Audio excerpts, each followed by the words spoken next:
Morning, everybody. Welcome to Lockpod Season 11, Episode 3. Good morning. We're coming live from the Powering, Indiana, Lake County Studios. Look at that sign. As indicated by this bright sign next to my Lovely. left shoulder. Powering, Indiana, Lake County Studios. Thank you. I think, John, if you for can get buying like us. yes, absolutely. John, can you get like the coldest blue that's possible on that sign? It should. That's a good. Just to That might be it. remind us all. the that looks temperature. chilly. That is chilly, and it is freaking cold out, man. 3 days of it, though. That's the hard part. It's like, you just think like, not gonna okay, get it's better. over. We got one more day. So last time we were on the show, we were talking about the big winter storm that just hit. Mm-hmm. And it was like the winter storm. We hit the snow part. That was the last time we were on the air. And then it came rain. It really wasn't bad Friday. It was like rain, 35. shitty. But all the snow went away. Yeah, and then it just got cold, Yeah, man. real I mean, cold. as cold as it gets here. I mean, in the Chicago area, it was minus 10, as we'll talk about in a segment coming up. MLK's birthday. Like 30 below wind chill. MLK's birthday. It's pleasant when you're walking The around. whole coldest day of the year. Yeah. Wish you were born in July. Is it his birthday or it's just a day to commemorate? Because I think it's his birthday, isn't it? No, because it's the second Monday in January every year. Agree, but I think they just agreed that they're going to do it right around his birthday. Sure. And it's going to be Right a 3-day around. weekend. And it's always going to be. 15th. Thank you. January 15th is his birthday, John? Yeah. So this year it actually came on his birthday. Yeah. And I've done unofficial studies that says that January 15th is always the coldest day of the year. It was this year. He's We'll done talk- scientific research I'm a part-time scientist. I based didn't know. on observation. Part-time scientist. Tom, if this like mayor thing doesn't work out for you, you are quite a historian, man. Yeah. I'm I thinking, mean, holy shit. I'm thinking like TV meteorologist, something like that. Mhm. Dude, they're fucking wrong all the time, too. You could just go on there and spout some bullshit and go golf. Hey, Like, man. it's going to rain later. And it freaking was sunny all day. And then you come back next day. It's going to be beautiful today. It doesn't matter. There's no like batting average. They should have a batting average, right? That is a good call. Thank you. Meteorologist I just came up batting with averages. This. I just Yeah, came up with this. This disagree. isn't in the That's why you're notes. the locomotive. That's right. And if you get a bad batting average, you get fired. Unless you're Cheryl Scott smoking hot. Then it doesn't matter what your average is. I was thinking about that yesterday. You know what, though? She's moved around a lot. Like, she's on ABC What does that now. mean? I mean, She's no, it been just on seems ABC. like, That's a well, national like, position, though. I guess what I mean, no, it's not national. No. She's only been local. ABC 7. She's been on it for Oh. years. No. Yes. She started out with NBC. I don't even know. I started watching her when she was on ABC. No. She's been on for 10 years. If you look at Cheryl Scott, I bet she's been on 3 different stations already. 2 at least. I'm just I saying. imagine it's not like when Some you're in guys- the TV industry, you hang out on one channel your whole That's career. not true. The guy on like NBC, Channel 5 has been there for the guy like on 40 W- years. WGN, he's been there. Yeah, Tom for- Skilling's been there for like Tom 60 Skilling. years. Al Eye Roker. candy. Eye candy. Al Roker, See? NBC Like, all this forever. eye candy. I think candy you are doesn't move. greatly underestimating Tom Skilling is a okay? hottie. He's a handsome man. That's what I'm saying. Skillet head. They're not going to And he's move going to him. stay right where he is. Cheryl Scott, I'm same gonna see thing. him for Moves free around. every Get day. out of here. She's been on 7 for No, 7, John. 8 years. Why don't you look that up real quick? Yeah. Okay, I'm going to throw out another. That was not in the notes. Yeah, this stuff isn't in the notes. Let's just go like a little trivia here, Tom. Birthday of Lyndon B. Johnson. John F. Kennedy. No, How his the fuck should I death. know? John I Kennedy's don't know. death. You were so was good with the actually- MLK thing. He's Well- not going to Well, I be mean, a we historian. celebrate a holiday after it. It's like, All right.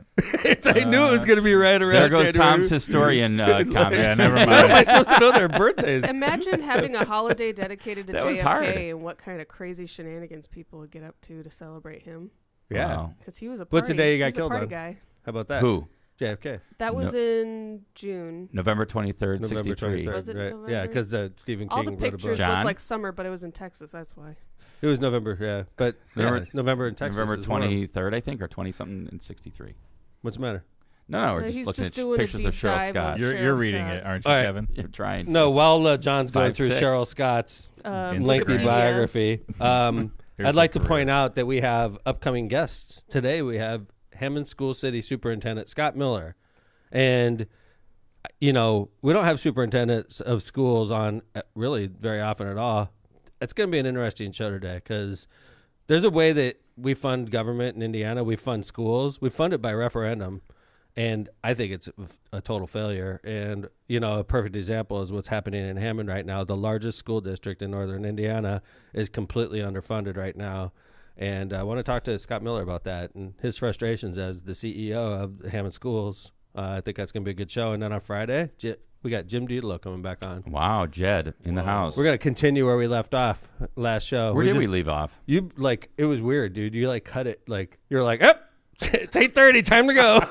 Jim was sort of it was probably like an hour and 45 minutes. It was a long interview, it was a long but it wasn't and I had to go to 45. court. So. It wasn't, but that was one of those where you're just like, all right, wrap it up. Wrap it up, Mayor. Boys. It's like, okay. We were like, Jim was like in the middle of answering a question. Well, yeah, you get Dad and I Jim gotta run in a sometimes. room. What's that? If you get Dad and Jim in a room, you guys will just like talk. Yeah. Talk. Yeah, You guys it was could a have good kept show. going. Yeah. Kevin's got to keep you herd it in. It's like herding cats. Thank you, Linz. Thank you. We try to keep the shows around an hour, so And that it was was over well an over. hour, right?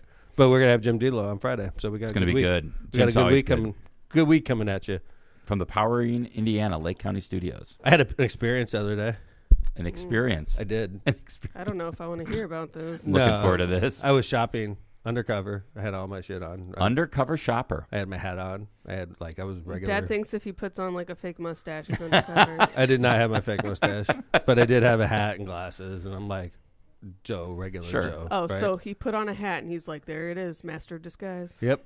Where were you in this Home disguise? Depot. Home Depot, Hammond. So, all right. let's be honest. But people aren't expecting to see me at Home Depot. True. I don't exactly strike people as like a handyman.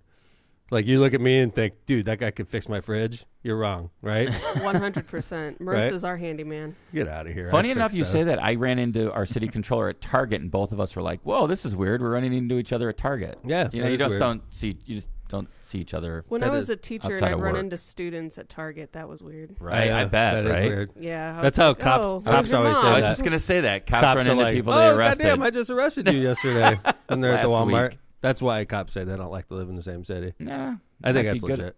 Maybe. But that's also me. the opposite travel. of that.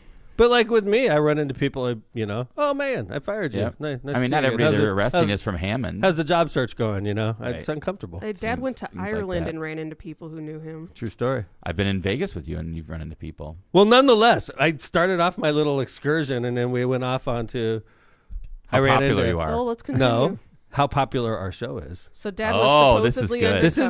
This is a a kudos to all of us. All right, I like so it. I'm in there and I see a lady that's sort of looking at me weird, and I'm like, busted, right? Mm-hmm. And she's like, Mayor Tom? I'm like, yeah. She's like, I am the hugest Lockpod fan. No I listen way. to every episode. Yeah. Oh, that's so nice. It was really cool. Because usually if I'm busted in public and people realize who I am, I'm really embarrassed. Or they have 50 things to ask you. Yeah. Right. But in this case, I was really embarrassed because, she was loud. She's like, oh my God, Mayor Tom. And I'm like, oh, busted. And loud, everybody's looking. And then she was so sweet. Her name is Naomi. Nice. She works at Home Depot. Oh. And I gave her a hug. And I was going to take a picture. I forgot. I just sort of...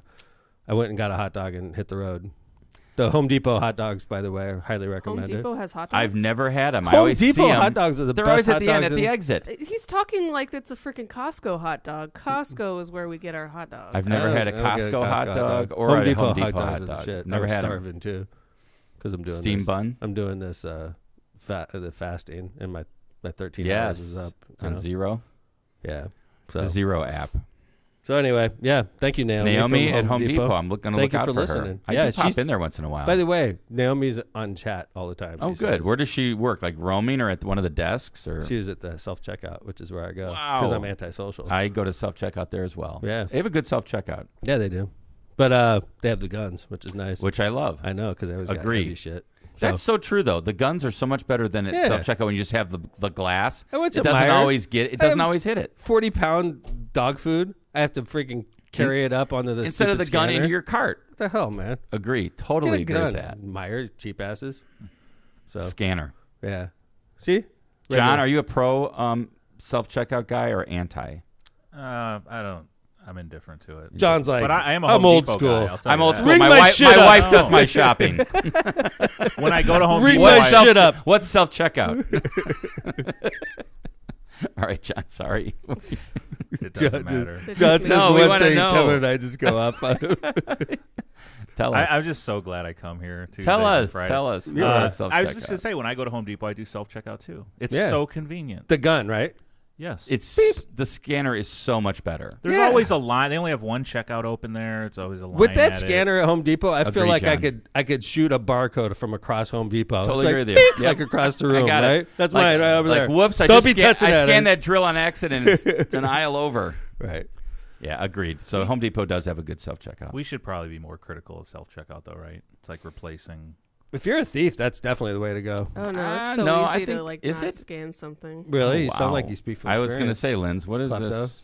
You and Brian, like, I paid hey, the Brian, fifth. go talk to that lady. I'm going to not scan all this stuff. I got a PlayStation for the cost of a bubble gum. Like, Oh, I did. I read in a paper the other day somebody got busted at a self-checkout. They should be. But they were doing the 2-for-1. They would go scan, and then they go in the bag, scan, Oh. in the bag. That's not. You're going to get But caught doing it. You're going to get caught. You know what, though? I mean, yeah, he got Who caught. knows? And he, by the way, he got caught, and they're pressing charges. They should. It's in Porter County. This is a true story. My last visit to Home Depot, this happened. I forgot to scan something. I had a bunch of stuff in my cart. Yeah, no, true. Yeah. I had a bunch of stuff in my cart. I'm doing some home projects. I forgot to scan this roll of window screen because it kind of matched the color of something else right next to it in the cart. I left. She didn't notice. I left. I realized walking to the car, I forgot to scan this. I went keep back going. in. No. I went back in, went back to self-checkout, and she looked at me like I was crazy. Like I was like, hey, I forgot to scan this. She was like, what? Like, honesty? Wow. I can't believe this. See, that's crazy, right? Wait, You would they think don't that's pay what her most enough to people should be care. doing. Yeah, you would think. Absolutely. What's Good that, job, Liz? John. they don't pay her enough to care. I wouldn't. I'm surprised they didn't let out the German Shepherds. No, Drop the masking tape. They let John get out of the doors. Just as soon as he gets out of the doors, they're like, sir, Oh, how embarrassing that would have been. you need to come back into the guest waiting room. It's Naomi. Yeah, Naomi's like, Yeah. hey, She's like, John, Mayor, I saw John steal some screening material. Dude, we don't make any money on Lockpod, so. I mean, Oh, we got- God. Yeah. Hey, I want to go to a serious note for a second, if you guys don't mind. I want to say something to a friend. Yesterday was somber and surreal. I went to a funeral for one of my friend's kids, and I want to take a moment to talk about, to the Lockpod audience of dozens, it's time to talk to our kids. It's time to talk to our loved ones, especially if you know any of our kids are taking pills, are shooting up, are doing cocaine, anything like that. They're literally, this fentanyl is everywhere. Kevin and I get regular texts from the Hammond Police Department about people that overdose. It's a weekly occurrence. Yep. It's sometimes a daily occurrence when there's a bad batch going around, and 80% of the time we'll revive them, but 20% of the time we don't, and they die. Just like what happened with our friend who's been very upfront, Dave Warple, the mailman, has been very upfront about his son Jimmy's struggle with addiction. And Dave has been basically posting a lot on Facebook to try to, and I believe Dave's purpose is to educate the public about what's going on. And I appreciate that because Dave is grieving. And at the same time, he's trying to tell everybody that's paying attention. And there's a lot of people paying attention to his posts because he knows a lot of people that anybody's kid could die. I mean, it could be anybody. Kevin, do we not see the results that happen in Hammond? It's white, black, it's rich, it's poor, it's. Yeah, and obviously, like you said, Mayor, it's just we're seeing one snapshot, one community in the country. And I think one of the things, and this is probably, I kind of was self-reflecting on this, is that we see it, like you said, all the time, yet, I'm as guilty as the next person for not thinking to myself, that's somebody's daughter, that's somebody's husband, that's somebody's, a brother. And it hit me hard because when we saw Jimmy pass away from it and we heard about that, we got the same notes that we always do, but it was actually somebody we knew. Yeah. And that's something that when Dave, I know in talking with him since Jimmy passed away and also just in his posts, he reminds us, don't hate the addict, hate the drug dealer, hate the, it's addicts aren't bad people. They are addicted and they need help. And I think that's really the message that came through to me more often because it's so easy to be critical of people. Like, I can't believe they're addicted to drugs. I can't believe that, it's a serious disease. Yeah. And it hits home. Like you said, it goes across socioeconomic lines, and it's something that's a scourge on our society right now, and it needs to be fixed. Dave said something that struck me. He said that when you see somebody that is addicted to opioids, You know, if it's coke, if it's heroin, if it's pills, pain pills. You know, prescription pain pills, whatever. If they are, we should look at them like they have terminal cancer, because that's really what it is. You have a disease, you gave it to yourself. It's a disease that's going to kill you. It may kill you 10 years from now. It may kill you tomorrow. But once you stick that needle in your arm, once you get addicted to these opioids and you need that fix, you know, it's literally like having terminal cancer. And some people live a long time with it and they're successful, and some people don't, you know, and unfortunately in this case, Jimmy was not. And, you know, I look at it like skydiving, right? That's how I think about when you're sticking that needle in your arm. Some people skydive. They do thousands and thousands of successful skydives, and some people, their chute doesn't open on their first one. But like, and it's kind of like an adrenaline rush for those people, right? Yeah. They're like, I like to skydive. Right. I'm going. Yeah, you get that 10, Rush. 15, 20 seconds, you know, maybe 2 minutes of just total adrenaline rush, and then you're like seeking it, right? I think that's if you're addicted to opioids, if you're doing heroin, if you're doing prescription pain, this is what it's doing to you. And you may die tomorrow.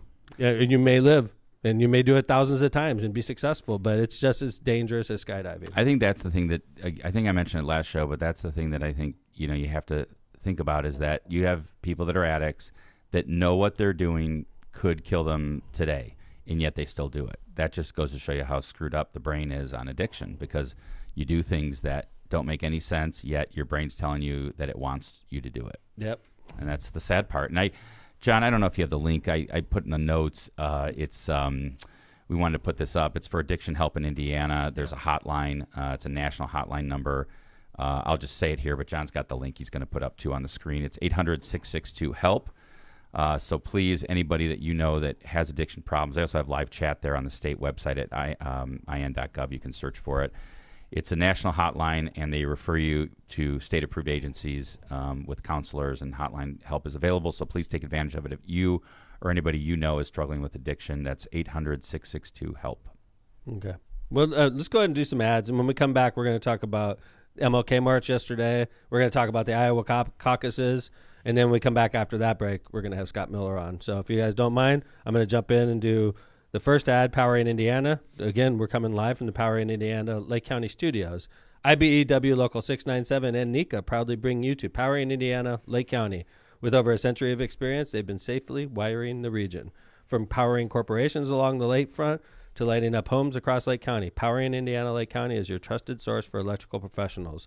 Join them as they continue to light the way for Northwest Indiana. Visit Powering Indiana Lake County today at www.poweringindiana.org. Ku Klux Law. Are you currently navigating complex legal challenges, unsure of where to turn for guidance? Your search ends here with Ku Klux Law, your trusted partner for legal solutions in Indiana and Illinois. Whether you're seeking expert representation for real estate transactions, need assistance in forming your business, or have experienced a personal injury at work or in a car crash, Ku Klux Law is here for you. No matter the nature of your legal issue, our team is ready to help. Call us today at 219-671-6347. That's 219-671-6347 to schedule your free consultation. Hablamos Español. Rogers Roofing. When you demand nothing but the best for your home and family, trust the industry leader, Rogers Roofing. For over 54 years, they've been transforming homes in Northwest Indiana and Chicagoland. Their commitment to quality shines through in their roofing, siding, gutters, and windows, all backed by the most comprehensive warranties in the business. Visit their website at Rogers Roofing, that's ROGERS roofing.com, or call 219-933-9145 to schedule your free consultation and get on their spring schedule. That's RogersRoofing.com, 219-933-9145. At Rogers Roofing, we expect nothing less than excellence every time. Misprint Printing. Elevate your brand with Misprint, the premier printing and sign solution in Chicagoland and Northwest Indiana. With a 30-year legacy of excellence, their experienced team, led by Rick Baltensberger, combines innovation and technology to deliver top-quality signs and printing, always on time and within budget. Visit them at misprintusa.com to bring your vision to life today. Misprint, your partner for creating impactful visual solutions. Lynn's? Calumet Brewing. Oh, I didn't realize that you were going to have me continue. Sorry about that. Calumet Brewing, it's time to experience Michelob Ultra with only 95 calories, 2.6 carbs, and 4.2 alcohol by volume. The perfect way to start 2024 and keep those resolutions in check. It doesn't matter if you're kicking back after a workout, hitting a pickup game at the park, or heading out to a day out on the slopes. Be sure to enjoy a superior light beer that's only worth it if you enjoy it. Michelob Ultra is brewed to be a complement to your healthy lifestyle. Head over to the Cal Brew or the Michelob Ultra websites and social media pages for details on this great family of beers. Enjoy the Ultra lifestyle with beers and cheers responsibly. Thanks, Linz. Sorry about that, guys. I miscounted. It's all right. okay. We know you're there. I'm still here. Notorious LMP. Hey, Jay Vez. Hey. How was that? I mean, yesterday, how many MLK marches have you been to now? I'd say going on 10, probably. Yeah. Yeah. Was that the coldest yesterday? Oh. I could not. I'm not kidding. I couldn't feel my feet. I thought I got up. I remember chilly. MLK March. I posted something in my car one day when the car was warming up, and it was unreasonable, and it said -1 on my dashboard. And you thought, And I took a picture this of is it. the coldest. I was like, this is ridiculous. I'm walking outside, -1 temperature. It's probably -15 wind chill, right? And I was like, this is insane. Who walks in the morning for MLK March when it's this cold out? Well, yesterday. Took a picture of my dashboard. It said -10. With the wind blowing, it was -30, -40 degrees wind chill. chilly. And we did, I don't know, it's probably a solid half a mile, a Sure. little over a half a mile walk. In the dark, In the dark. 6:30 in the It's morning. 6:30 in the Yeah. morning. And dark as hell, too, man. It was like dark. It's dark. 6:30 in the morning. Like, the nights here are dark as heck. And the cold doesn't help, right? When it's No, cold it's and cold dark. It's Yeah. just like icy on the ground, and you're walking, man. I dressed like I was going skiing in Yeah. 0-degree weather. You looked Yeah. awesome, Kevin. I was just like, I'm not going to get cold here. And I was should have not- brought my ski goggles. That'd have been hilarious. I almost put them on. That'd I been almost. great. I was like, Tom's going to make fun of me. What did Where you my guys ski goggles? wear in your feet? Like your shoes? That was cold. What did I you wear? had- Like thicker socks? Because I No. honestly, my feet just froze, man. So I was trying to go my feet between were my frozen. wool Bombas or wool Smart Wool. I went wool Smart Wool, Oh. and my boots, for whatever reason, See, are you my guys favorite get to pair wear of that. boots. I'm on stage, so I have to look nice. I have Yeah. dress shoes on. Yeah, no, I know. I You was gotta wear a freezing. suit, and Yeah, that's chilly. It sucked, man. Dress pants, that's cold. So, like, so naturally we do the walk in the morning to honor Dr. King. Yeah. all right? And we've been doing the walk in Hammond for 40 years. It's always a sacrifice. It is. It's a tradition in the region, by the way. Yeah, Like Hammond you leads get the up- way on this. You get up early in the morning. It's freezing cold. It's during a national holiday, so you could sleep in, but you get up and you go to Freedom Plaza, which is MLK Park, and you march to the Civic Center. And then after that, we hold an event. We've been doing it for 40 plus years in Hammond. Yesterday was our day, and I make the joke every year. It's always the coldest day of the year. It is always the you coldest do day. say that. And this year proved once again, MLK Day is always the coldest day of the year. But, another thing that's challenging about MLK Day for me is I have to give a speech about Dr. King. And you've done it for 20 years. Well, imagine that. I know. That's what I'm saying. You, like, Every year you got to Kevin, mix it up. I think you know more about Dr. King than most people, Sure. just based on your education. Okay. Would you be able to walk out in public and give a speech about Dr. King right now? No. Would that be Be would tough. that be intimidating? Yeah. For sure, right? Yeah. Lindsay, John, right? Sure. Most people's biggest fear is public speaking.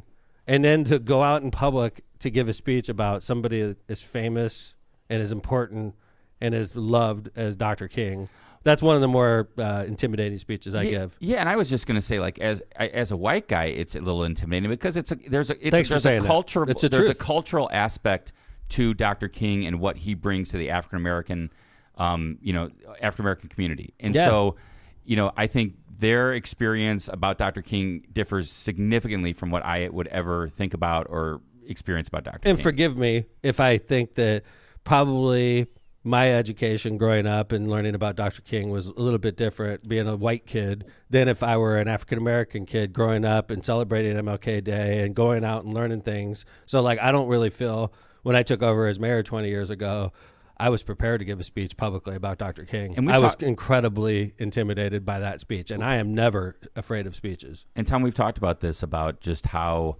us growing up in the 70s, American education didn't exactly hit on things that were important to, the African American Especially- experience in yeah, America. No doubt about right? it. Kev. I mean, no doubt about it. I was looking at, even things like they had this thing on the other day. It was 1987 dance parties. It was one of those shows we saw back in the day. Yeah. And they showed like what the typical kids look like. Mhm. And I watched it for like 10 minutes and I was amazed because they looked like kids we went to high school Sure. with, right?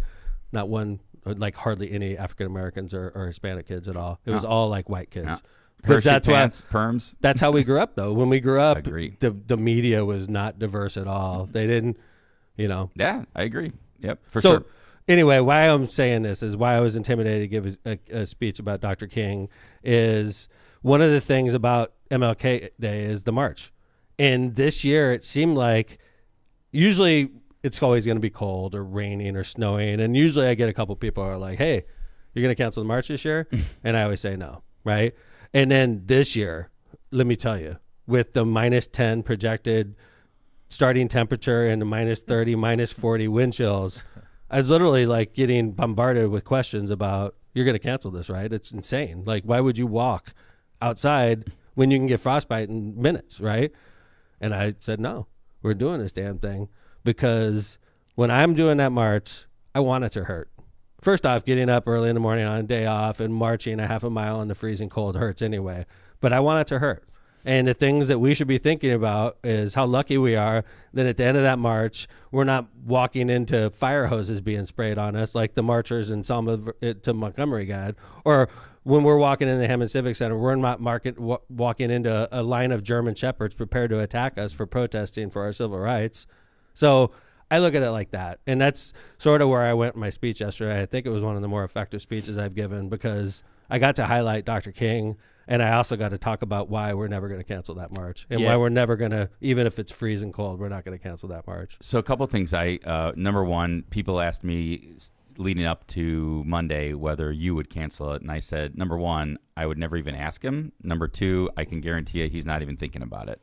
So that's consistent, I think, with what you just said. I don't cancel. Secondly, right. It's like you there's no reason to. And I think secondly, and you said this, by the way, at Freedom Plaza, and I thought it was great. There was a pretty hearty group, and but even though it was freezing cold and we're all sitting there just like, let's get walking, I think everybody appreciated your remarks of the Ministerial Alliance, and just about that fact is that, when you are walking, you do get a chance to contemplate, and you had a lot, you had some elected officials out there. I saw Congressman Ravan did the walk with the, and so you get a chance to really reflect, and I think that is part of it, part of the walk over there, even if it's 20 degrees out versus 10 below. You do get a chance to kind of sit with your own thoughts as you're walking in the dark, and it's a great event. I think it's awesome. The program was great.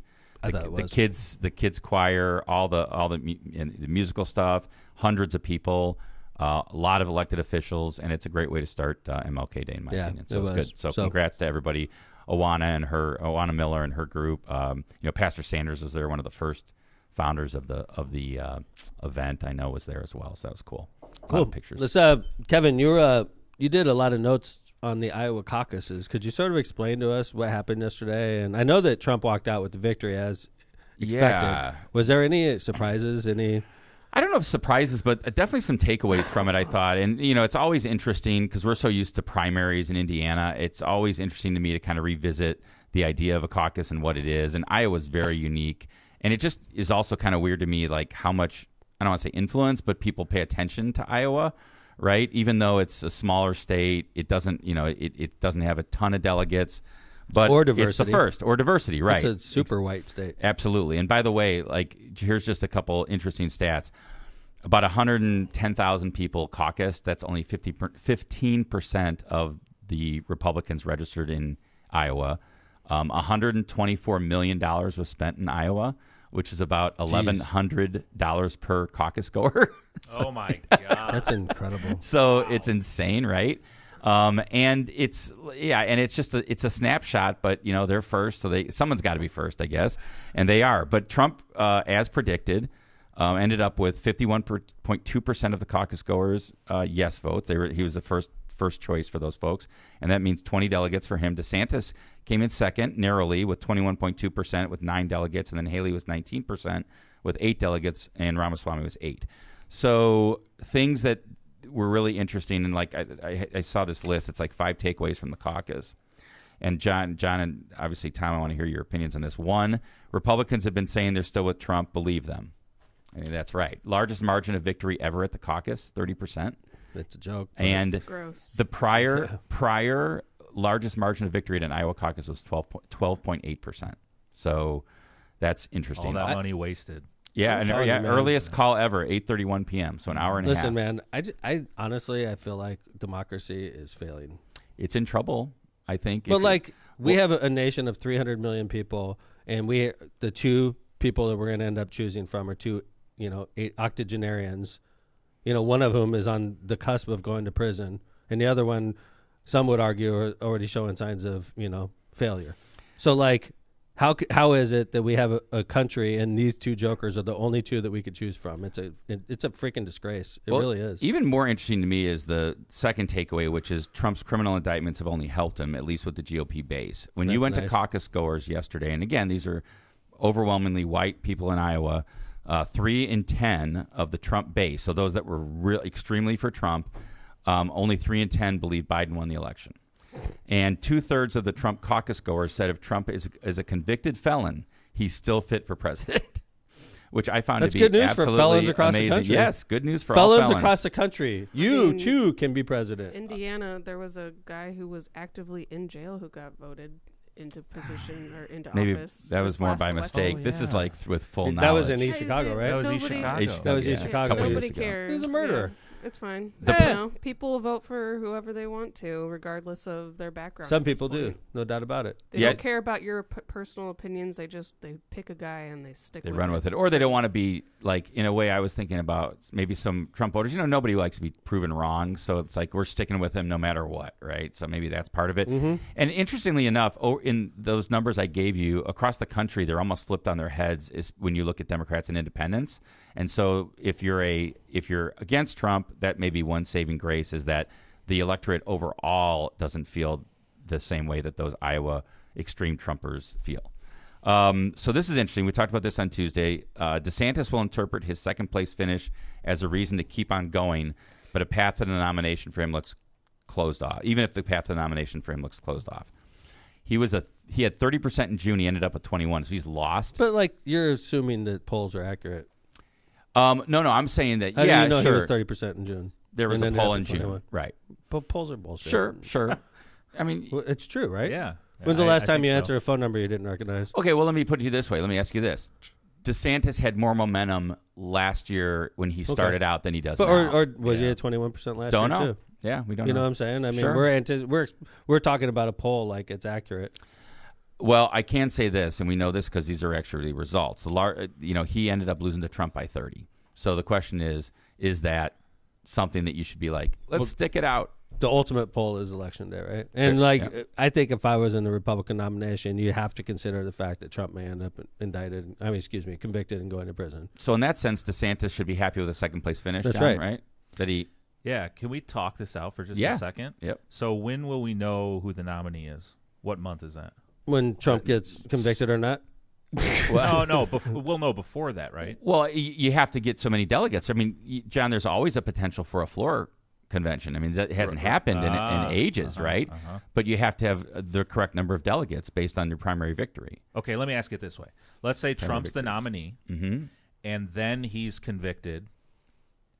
Then what happens? They vote for a new nominee, the Republican National Committee. Unless they're going to elect him when he's in prison. Or But they're going to no. elect him as I don't think- That, like, can't convicted happen person. There's legally, multiple right? states. Pardoned himself if he was Yes. president. He'd and have to he's He win. in has to be jail? president first, though, Lynn. That's insane. But you It can't is run insane. if you're He's a felon. racing. He wants to slow his court cases down so he Yeah. can win the election And then pardon pardon himself. Absolutely. John, I don't believe there is a prohibition for running for president. So what you're Oh, thinking is in my. Indiana, right? In Indiana, Yeah. if you get convicted, you automatically lose your office, Uh-huh. and you also cannot run for office. But there's states. for state office. But Kevin, there's states in the union that probably have similar types of laws where Trump couldn't appear on the ballot as president. I imagine he has those. That's types a of trouble. great right. So like, question. let's say Indiana said you can't run for president. You can't be on the ballot in Indiana if you're a convicted felon. Mm-hmm. And then Trump is convicted, and Indiana's like, hey, we got a problem. What if Right. he's You can't be convicted on the after the ballot. primary, and they already have the delegates? This See, is going to be yeah, it's interesting. insane. U.S. Supreme Court. Yep. Yeah. U.S. Yeah. Supreme Court's gonna be all over this. Mm-hmm.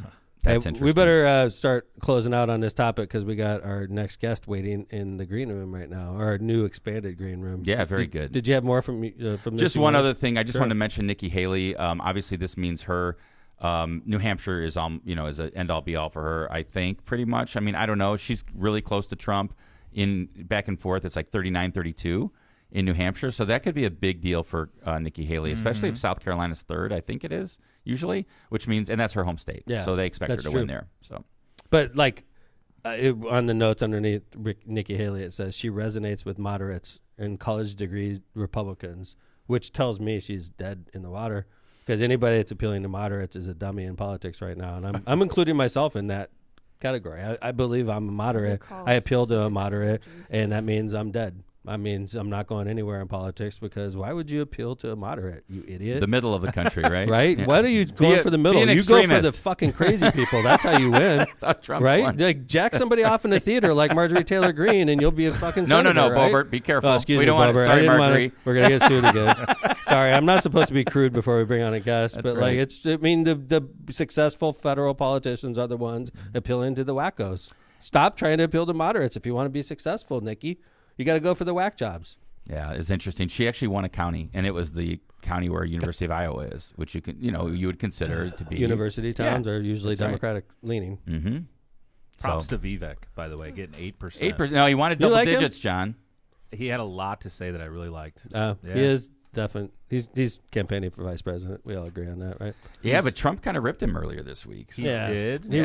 rips all of his vice presidents. That's true. He wanted to kill Mike Pence. That's a remember? good point. Yeah, Yeah. he encouraged all of his dudes to try and hang him. So Hang Mike Pence, right? yeah, Let's that do was so- their big thing. Right. That's When what this- he said. Yes, he Yeah, did. like I that think wasn't what I so. said. Something- Symbolically. Symbolic. Oh yes, Symbolic. Yeah, There- the there symbolic happened to be nooses. the symbolic noose that Symbolic happened to be at nooses, the yeah. yeah. It's all They have the symbolic. symbolic tar and It's feather. all control symbolic.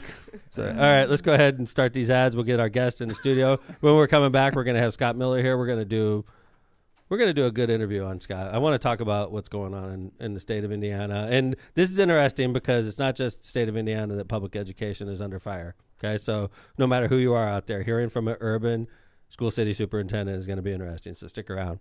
Prestmer Insurance Agency. For decades, the Ron J. Prestmer Insurance Agency has been your trusted neighbor right on Indianapolis Boulevard, serving all your insurance needs.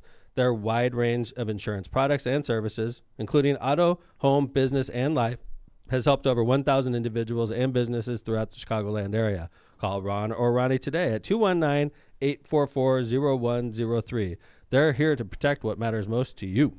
Tortillas Nuevo Leon. Tortillas Nuevo Leon sets the gold standard in Mexican cuisine across the Midwest. Look for their iconic red and white label at your local grocery store. Indulge in the finest Mexican products crafted with local expertise and savor the taste of authenticity. Discover the flavors of Tortillas Nuevo Leon today.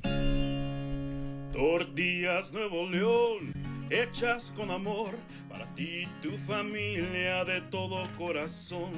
Tortillas Nuevo León, hechas con amor, para ti y tu familia de todo corazón. MCR Partners. Are you seeking expertise in economic development, finance, and planning? Look no further than MCR Partners, your go-to professionals for comprehensive solutions. Their dedicated team is ready to assess your opportunities and ensure the successful completion of your projects. Discover the difference MCR Partners can make in navigating the intricacies of economic development. Stay informed and connected by visiting our website at mcrpartnersllc.com. For personalized assistance, reach out to Matt Reardon at 219-741-9511. That's 219-741-9511. Byway Brewing. Byway Brewing is a family-friendly microbrewery welcoming you to their spacious taproom and their outdoor patio. Enjoy award-winning craft beer, a chef-driven menu, and craft draft cocktails. Their unique brewing equipment and production facility provides a perfect backdrop for your private events, whether it's a bridal shower, a reunion, or a corporate party. With their new food truck, they can cater to your corporate and private events off-site. Customer service is their top priority at Byway Brewing. Just off 8094 at the Kennedy Avenue South exit. Discover more at bywaybrewing.beer. Thank you to our sponsors, including Powering Indiana, Lake County. Our studio sponsor. That's right. with this Hi. very cold sign. Hi, Superintendent Miller. Nice to see you. Good morning, Mayor. Good morning, Kevin. Good morning, Mr. Superintendent. Welcome to our studio. Thank you. Thank you for having me. Excited to be here. Yeah, Kevin's office is nice now, huh? Yeah, it's very nice. It's new. Let's Yeah. call Doesn't it feel that. like the Batcave anymore. No, we Yeah. have more room. This There's is a lot of literally room. square foot wise. This is probably almost We don't have to squeeze past the 50% corner larger. of the table. yeah. This is a nice studio compared to where we were. Scott, make sure you're talking to that microphone. It's a little. Yeah. You got to can get used move to it that. around Yeah, too, you can yeah. move it. Yeah. Yeah. All right. Got it. Scott and I were walking right next to each other during the freezing cold March yesterday, and we talked a lot of business. Like just trying to I knew Scott was coming on the show, and I just obviously I'm aware of what's going on in the school city right now, and Scott's been in charge now for how long? Almost 5 years. Has it really? Yeah. Man, that's That's been incredible. a long 5 years. That It is was incredible. before COVID. Yeah. And And just for people who are listening, maybe we're in Indiana. In Indiana, a school city is a separate municipal organization than a city. it's like Scott is like the mayor of the school district. That's really how I describe it to kids. Is that fair? Yes. The executive. Yeah. And so, instead of having city council members like I do, you have school board trustees. I have 5 elected at-large school board At-large. trustees. Right. I have 9 on my council, but I have them from all districts and at large. But it's a similar type of setup. And, in Indiana, we shifted to referendum funding about how long ago, Scott? I would say it was around 2008. It was when Governor Daniels came in and really rewrote the Constitution, changed the funding formula from local property taxes funding school to primarily the state funding schools. Because I remember right before you got elected mayor, Tom, there was a huge debt placed on our property taxes, and that was for the school buildings that got all the elementary schools Right. in Hammond got Right. redone. That was And- in the late 90s. And I remember as a voter, I didn't have a vote in that. I mean, it was fine. I'm glad they did get improved. They're Right. awesome. Right. But that's like pre-referendum. So that's like No, yeah, it that was in the late 90s, early Yeah. 2000s. Right, Scott? That it's true. You just had to make sure through DLGF, the Department of Local Governance and Finance, that you weren't exceeding your debt service rates and Right. you could build. Right. Can't do that anymore. You can't do that anymore. No. The only way to do a major capital project is through referendum. And I think major is Right. defined as what, plus 5 million or something, 5 million or over. Or Right maybe now it's maybe you're right, around Mayor. 6.8 million. Okay. Yeah. You can. There's also a petition and remonstrance process. Like Crown Point utilized that to raise almost about 300 million.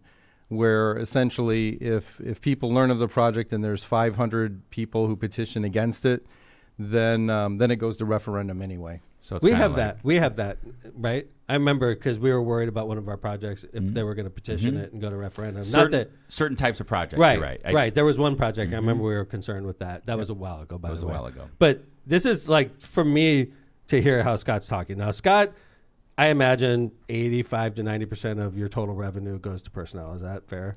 Yes, that's fair. I mean, so everybody when they picture Wow. government. I had no idea. When people picture government, they picture like a mayor, and I have like millions of dollars of contracts that I just like pass out to the cronies, just like handing millions of dollars out. And we have all this fat in our budget, right? That's how we're portrayed to residents, right? When in reality, if you look at our budget in Hammond is a big budget, but it's with gaming and everything, and we're over 120, 500, in that. But literally, 85 to 90% of that is cops and firemen, employees that are cleaning our streets, just like the school city.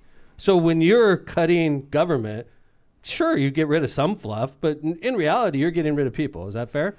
That's 100% fair. We were close to 90% personnel in all of our expenditures. And when you cut out a major funding source like a referendum, which for us is worth about $15.9 million a year, you just can't. And then, of course, people's first thing is you need to cut management, right?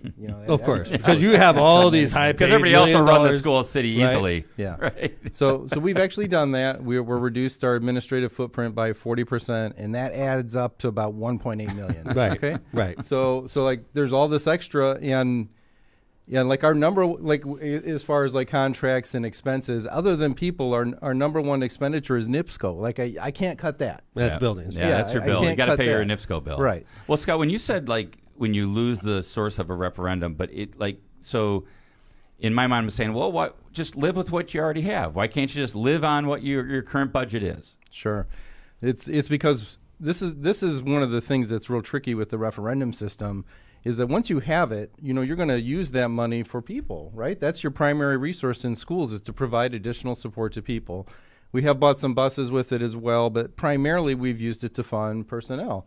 So if you take that off the table, that's all those jobs that are paid for. So in there. you guys went to the public years ago and were successful and got the referendum passed, and that was for 2017. There was 2 referendums. One built Hammond Central, Right. and the other one was the operating referendum. And so Hammond Central's built, gorgeous, looks like a college. I love it. Awesome. Okay, it's one of the best things we've done in Hammond in a long time. The other one that was for personnel, you're saying, so now when we pass a referendum in Hammond, that's not good forever. That's only good for a certain period of 7 time. years. So we give you millions of dollars in the 7-year referendum, and you go out naturally and you make deals with teachers and bring in awesome new teachers, and they come in and you give them good pay to be competitive, and then they come in and then the referendum runs out. And you're like, we got to go back out to the voters. So this right? referendum was for renewal of that part? Yes. It was straight up renewal, no increase. It was now the increase thing. I do want to say this: the timing was probably poor in that and this is a positive thing for the community, but nearly everybody saw a property tax increase because their home values went up, right? Yeah. Like that's a good thing for Assessed a community. value. It's a right. great That's thing. not a tax increase. If you sold your house, you would realize those gains. Sure, but everybody saw an increased AV. And so it appeared as if the school city and the city and every taxing entity was taxing at a higher rate, but it was the same rate. It was just a higher AV. I think our our houses were worth more. That's a I good think thing. our Yeah, it is a good our thing. rate actually went down, I believe, but our assessments went up, so the bill was higher. Yeah. Right. But we're like, my job is to add value to your house. So when the Without a assessments doubt. go up, I'm doing a good job on my end, and you, by the way, because we work together as a team. If you have good schools, that's always going to help your assessed value. So we go back to this, though, Kevin. So imagine this. So Scott, 7 years ago, school city, they get the Hammond Central, they build it, great job. They go out, they hire these teachers. Teachers are on for 7 years. And then it's like, hey, too bad you have to go back to the voters. And too bad we're in post-pandemic, recession / and you have to go out there. And the thing is, to me, Scott, I have expensive things I have to do as mayor, like the sanitary district. Sure. I have $250 million I have to do to this plant over the next 13, 14 years, or else the federal government's going to have a problem. If I had to go to the voters and say, hey, voters, I have to do a $50 million improvement to the sanitary district. I need your approval for that. And if the voter said no, I'd be like, what are you doing? You can't say no because I have to do this because the federal government's our boss, right? So that's why we don't have a direct democracy running government. That's why you have people like yourself and me making decisions. And if we do a bad job, we lose our job, right? Yeah. But this isn't working, is it, Scott? This referendum funding schools? No, and when you go back to it, and I don't want to be too conspiracy theory, but basically I think there was some recognition by the people in charge that this was going to be a difficulty for, I mentioned this yesterday at the MLK rally, that communities that are under-resourced are going to struggle to do this. And we were the exception in 2017. Yeah, we were the exception.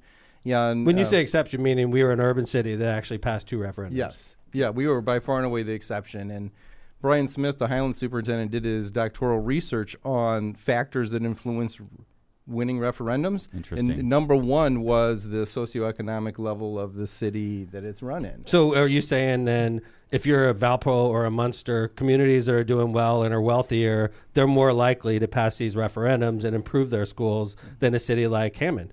I think there's yes, that is what I'm saying. I think there's 2 factors. Number one, when the median income of a community is higher, the impact of the taxes on you personally just doesn't matter as much. But number 2, and probably even bigger, is this longer view that investing in education is investing in the entire community. Because you have probably communities with higher college education. I just did a quick research before we got in the air, and I'm looking at 2023 referendums that passed or failed. You look around the state. Here's what passed: Carmel, pass, and it was a renewal, just like we were trying to do. Hamilton, which is Zionsville, right, and all this passed. Monroe, Bloomington, passed. West Lafayette, passed. And then you look at Lake Station, Whiting, Hammond, failed. Poorer communities that probably need the referendums to pass for their constituents even more than a Carmel. No offense to Carmel. Carmel's a beautiful, lovely, wealthy city with excellent schools. But they're adding We want a big screen TV on our football field, and we're here in Hammond trying to keep our teachers employed.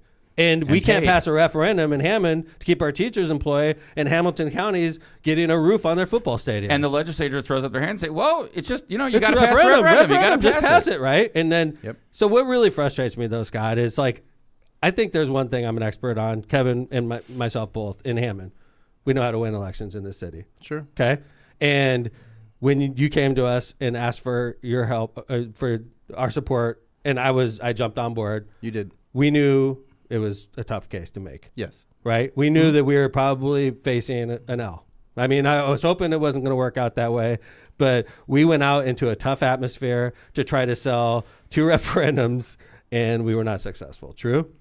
It's very true. The other referendum for the listeners is we have 2 high schools in Hammond now. One is Morton High School, which was constructed in the 60s, and it has not received any major capital investments since it was built. Wow. So we were asking the community, hey, if we're going to have these 2 high schools, we need to invest in Morton High School. And that one also, even in Hessville, in those polling areas, it did not pass. The other thing I noticed between last time that there was a referendum and this time is they changed the way they word the question. Oh, they sure did. Brutal. And the question is brutal now. It's brutal. And it's confusing. And it doesn't. Yes. It makes it It's sound like confusing. your taxes are going up like 50% of your taxes, which wasn't brutal. the case.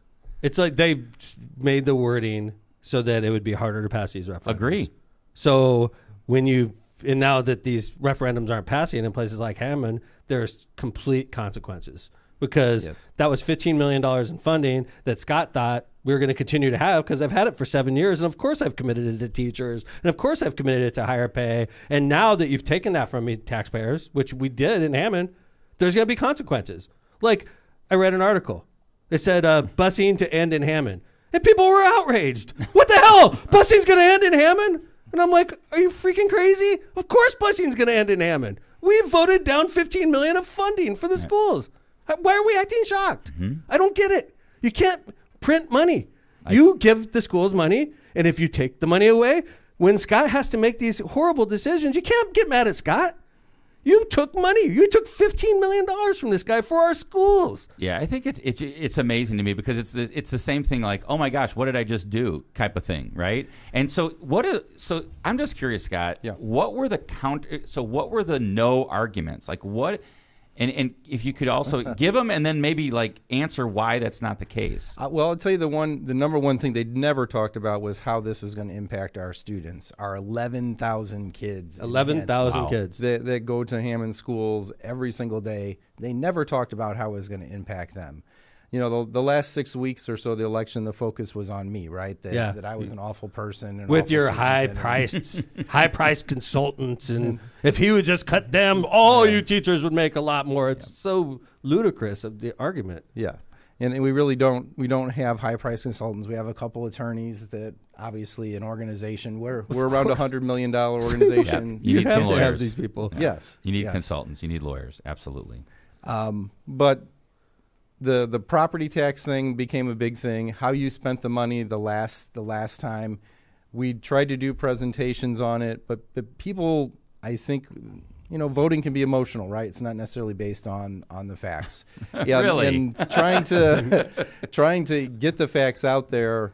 There were people such as, and there's landlords in Hammond that don't live in Hammond. Yep. And they have in my opinion, a short-sighted view that the primary thing is keeping their rents down, where the long view would be let's increase the value of the properties by having great schools, and you're going to attract a higher quality tenant where you're not dealing with some of the headaches as a landlord that you might now. I mean, looking a little more cynically, it's probably not even keeping rents down. It's keeping their profits up. True. Yeah, sure. Because they know if they have to tack on, they either have to eat it or they have to tack it on to the rent, and that may make them move somewhere else. It's all about their profit, their bottom line. The thing that gets me is I noticed during the campaign, even people that had every interest in winning those referendums. There's people on your school board that were against the referendum, Scott. There were. They weren't helping you. We had a consultant for the referendum, and Robin Winston, you know him. Yeah, he's great. And he knows how to win elections. His number one thing he said was the board has to be unanimous in the support of it. And right off the bat, when it went to vote, I did not have Agree. Unanimous support. Yeah. No. And you're talking about the lifeblood of your organization, and the board they were screwing you on the election. They were undermining the election process and trying to gain popularity for them personally by saying, I'm against this. But like, now that you're cutting, now they're demanding your resignation, which is insane. It's like, like you did everything you were supposed to. I'd love to see that those people. And I'm sorry for bringing this up, and I'm not trying to embarrass you. And I know the newspaper keeps like talking about it. It's ridiculous. Like, what did you do wrong, Scott? I don't get it. Like, I'm trying to figure it out. I'm a pretty objective guy. I'd love to see those people that voted against the referendum in Scott's seat right now, because you'd be doing the same thing. You'd be faced with the same questions and the same tough decisions that Scott's faced with. He was a teacher for years before he became 14 years I taught in Hammond schools. We were part of the union? Yes, all 14 union years. Dues paying member? Yep. The supporter? Yep. And now you're the big evil superintendent that wants to cut everybody's jobs, right? That is some of the perception, yes. I will say that is a difficult thing for me to understand fully, is that if the community, and it wasn't close, right? They beat us down 70-30. Like, it was not a close election. Agree.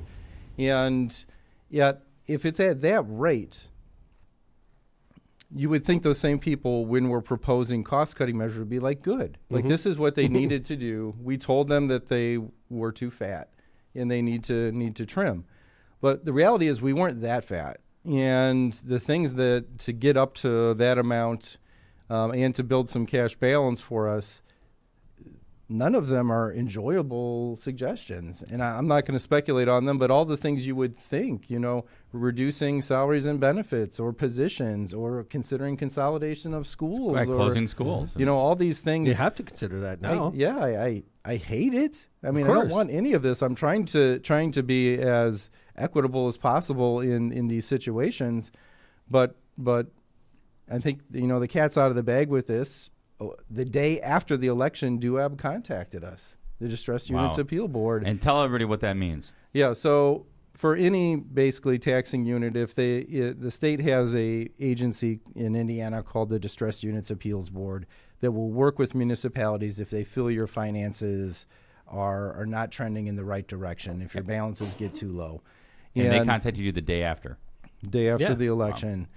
Yeah, and we had met with them. It's like the Grim Reaper. Yeah, we had met with them in August, and they're like, well, we'll wait and see what happens with the election before we do anything else. And after the election, and so they're working with us. And they're going to ensure that if we locally don't make the right decisions, that the right decisions happen anyway. And again, for those listening outside the area, we're next to Gary. And Gary, I don't know how long it's been, but DUAB had to come in and actually take over that. It's been 6 or 7 years. They just recently went back to an appointed school board locally. Yeah. Locally. Yeah, appointed, you're right. Yeah. But DUAB also has the ability to take a contract, like a teacher's contract, and say, this contract is null and void. Crazy, yeah. It's out. Right. We can't afford it. We can't afford it. Mm-hmm. If they appointed an emergency manager in Hammond, yes, they would not have to recognize any collective bargaining agreements. Mm-hmm. And they went down to one high school in Gary, public high school in Gary. They put a bunch of people from Indianapolis in charge of the Gary School District, and they, with no regard to teachers, to history, to tradition, they would just shut down schools. Yeah, so now we have that same body that did that in Gary already, and they have one high school in Gary now, in a city of 70,000 plus, and now they're contacting our superintendent. Why? Because we didn't pass the referendum. No. Not because of anything Scott did, because we didn't pass a referendum. That's why. I will say this. My interactions with them is they have been helpful.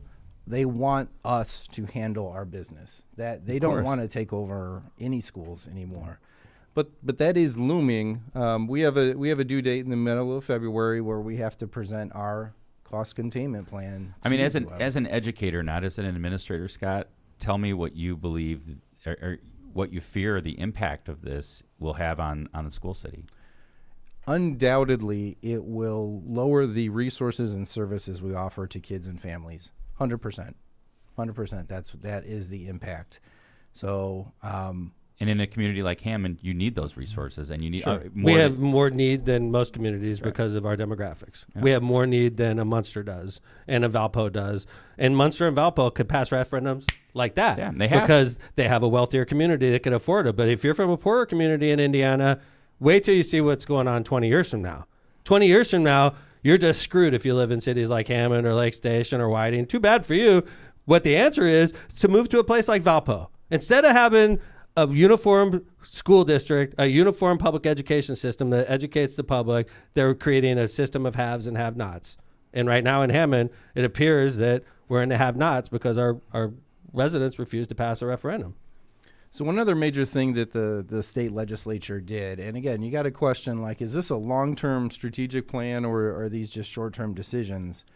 But there's two parts, not to get too much in the weeds, there's two parts to school funding from the state. There's a foundation amount that is the same for every student in Indiana, whether you're in a poor district or a more wealthy district. That's the same. But then there's this complexity amount, which traditionally in Indiana offset some of the challenges that urban districts and lower resource districts had. Okay. In around 2016, what they did was they said, we don't really think that's fair anymore, so we're going to redistribute that complexity money and add it to the foundation. So districts like your Carmel and Zionsville actually saw major increases more funding for their funding, where Hammond lost over $10 million a year in the school system because of that. And that was money that was to recognize that there's additional needs in under-resourced communities. There's a disparate impact between communities. And that was a state decision that was made. And again, when you look at all these things in a big thing, what is their ultimate goal? I say it's to privatize education. Like, that is their ultimate goal. I think that's a question you have to ask. Is it to get rid of public education, even though there's a requirement of the Constitution in Indiana to provide? But look what they're doing with the $1 sale of the schools. You have to sell Gavitt High School to a charter for $1. That's obviously to benefit charters because Gavitt High School is worth millions of dollars, not $1. That's a ridiculous. Scott, you know what's crazy is, you're the first school superintendent we've had on the show. Okay. And you're a good friend. I appreciate you. I support you. I think you're doing a great job, personally, for what it's worth. Okay. I voted for both referendums. All right. And I'm sad that they lost. As a mayor, I'm sad because we messed up in Hammond. We really did. Now there's consequences that we're dealing with. But I want you to know that this is not your fault. I want you to know that I know that, and reasonable Hammond residents know that, Scott, that this is not your fault, that you're being unfairly portrayed by people that weren't even pushing the referendum. I know who was out there. Yeah. Like, I know, and the outrage that I see in Hammond right now, I wish that same outrage happened during the referendum. That's when we needed to be fired up and in people's face, not now. It's too late now. Kevin, you asked what was the other talking point. The other big talking point was we lied because we closed Gavin and Clark, right? Mm-hmm. Like that was the big big thing. And I was not superintendent when we ran the referendums in 2017, but when I came on board in 2019, the financial situation was dire. And this is probably the most compelling stat for your listeners.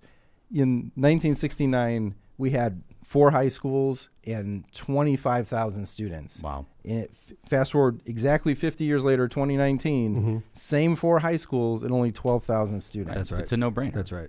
I mean, like that. We all knew it too, Scott. Yeah. I was mayor for 10 years of that. And we all knew we had way too many high schools. And nobody was doing, no offense, but at the time, the administration at the time was not doing what we needed to do as a city. Scott inherited a really bad situation. Yeah. Lindsay was one of your. I was a teacher during that. But that's what I'm saying, though, Linz, is everybody knew what was going on in Hammond wasn't working. But the decision, even like in something like sports, you couldn't even hardly field a team because there were so few kids. So the part that I felt was most manipulative in the election was because that hurts a community. When you close schools, it hurts some of the identities. It hurt the Robertsdale area. It hurt the Gavitt community. Mm-hmm. Some of the people who were behind the funding of the anti-referendum campaign, they didn't care about Gavin and Clark. In 2017, they weren't like, we need to support Gavin and Clark. They were against it in 2017. But fast forward to 2023, they're against it, and they realize there's this community pain, so let's tap into that. Of course, because it goes to what you said before. Voting can be emotional. Yeah. Look what they did. They lied to you about Gavin and Clark. What are they going to do next? Right. Scott didn't lie to anybody. That's manipulative. Like that really was preying on people's emotions of they closed my high school. Yep. And that had to happen. As painful as it was, that had to happen. Let me ask you a question. One of the things, I know that you're a great executive, and if this were facing me in the city, I'd be trying to make cuts in the first year that you have no choice on, right? But you make these cuts now, and then you go back to the voters, and hopefully the voters get it right. What's the soonest you could possibly do something like that? The soonest we could go back, I'd have to get 500 signatures, but the soonest we could go back is the presidential election. Wow. Well, Oh, wow. Next, pretty next soon. fall. in November. Wow. The board would have to vote on it in June, though, and I just don't know if the community is going to be ready to do that in June. But Hey, I'm man, ready. We I'm have a guy ready. running for president with 91 felonies. Let's go for it. I will say this, that I can't be the face of it, though. Like, it needs to be community based. It needs to be people coming to the school board saying, hey, like you said, we don't like this direction. We do need to support our schools, and we're going to help lead this charge. If it's Scott Miller round 2, I don't think there's success. So it really has to be community based. Sign me up. Yeah, I'm ready. Okay. You got 5 As the votes in mayor. my house. Yep. Oh. We got 3 Or votes 4, in my I house. guess. I know this I was one. about to say I didn't know Kevin's got a ghost voter No, in his 4. house. 4. I forgot one's in Florida. So. And there are consequences to some of this, and this one I haven't prepped you with this, but I had a family call me and say, we put our house up for sale the day after the election. We don't want to Wow. live in a community that doesn't support Supports God, schools. I was See that. depressed like that after the election. Also, personally, I Yeah. felt like the city. Like I feel like when you're mayor, the city and you're symbiotic. Symbiotic. Yeah. Thank you, Kevin. That's the Yeah. word I was looking for. And I felt like for the first time in 20 years, when the voters rejected this, that I'm not on the same page as the voter, which is scary for your mayor to say that. Yeah. Education in Hammond is so important. School city Hammond is so important. There's 11,000 kids. That's bigger than a lot of cities in Indiana. That's a good point. And we're not funding it properly. And the voters said, no, we don't want to fund it properly, actually. It's a sad state of And affairs. how are we going to get young families to move in if there's no quality That's right. education? If you- That's right, Linz. We're a community that rejected a referendum that was going to help teachers and help students. We're a state that allows that to happen, which is embarrassing as it is. And there's a lot of information, Scott, you said today that I didn't know. So I appreciate you coming on. It's always good to have great guests like you. And it's a good topic. It's an interesting topic, I think, across the state and across the country. Our live audience doubled when we started talking about See, this. we need to have you on more often. Look Our at live this. You audience- double Yeah. It was just me and Tom. It was boring. Yeah, Nobody we're listened. just You gonna come put your- in and We're just going to put your picture on most shows from now on, if that's all right.